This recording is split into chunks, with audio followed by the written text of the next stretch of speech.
Mga boss, puta, naloko na. Sabi ng isang opisyal ng Malacanang, hindi naman daw totoo na dumadami ang krimen sa bansa natin dahil wala naman daw siya nakikita na nagsasaksakan. Pakinggan natin yun, napakatalinong sinabi niya mismo. Hindi na nga po sa nangyayari. Kaya yan din po yung pag-usap namin sa mainstream kasi po, ang na-news talaga, yung mga isolated cases na tulad niyan. Kasi ako po, ngayon, paglabas ko sa bahay, wala naman ako nakikitang saksakan. Pagpunta ko dito sa palengke, wala naman ako nakikitang snatch. Putang inang talino mo, Claire Castro! Yun ang pakinggan natin mga boss, si Claire Castro yan. Siya ang press officer ng Malacanang. So ibig sabihin, kung anong sabihin niya, yon ang opisyal na posisyon ng Malacanang Palace.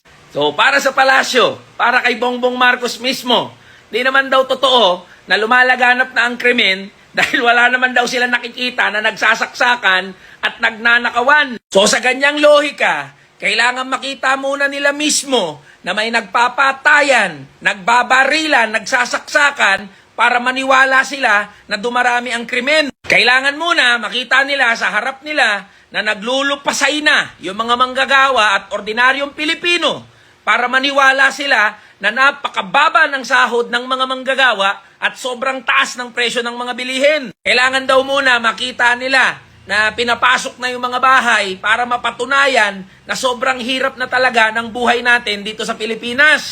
Utang inang pag-iisip ng gobyerno yan. Di mo na alam kung matatawa ka o maiinis eh.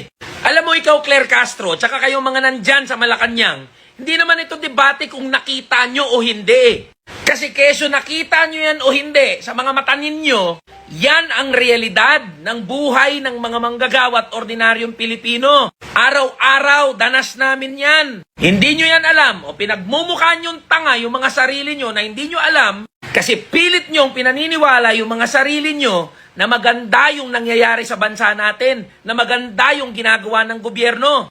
Pinaniniwala nyo nga mga sarili nyo na hindi totoo na bagsak o lagapak yung trust and approval rating ng mga opisyal ng gobyerno sa mata ng mga manggagawa at ordinaryong Pilipino. Paano hindi magiging bagsak? Patuloy na tumataas presyo ng mga bilihin, mga serbisyo, pati pamasahe. Tapos sasabihin nyo, wala na kayong magagawa dyan. Sobrang barat ng sahod ng mga manggagawa, tapos sasabihin nyo, re-review na muna namin. Lumalaganap yung kriminalidad, tapos sasabihin nyo, di naman totoo yan. Ang daming problema ng bansa at ng mamamayan, tapos ang inuuna ninyo, awayan sa politika, pagbabangayan sa politika. Ang daming dapat na gawin at i-review ng mga batas, pero ang inuuna ng mga congressman tsaka ng mga senador, mamudmod ng ayuda. So paano hindi babagsak yung trust and approval rating ninyo? Paano hindi nyo paniniwalaan na diskontento na sa inyo yung mamamayang Pilipino, lalong-lalo na ng mga manggagawa? At kung ipipilit nyo talaga na hindi talaga nangyayari itong mga sinasabi namin, simple lang naman hamon namin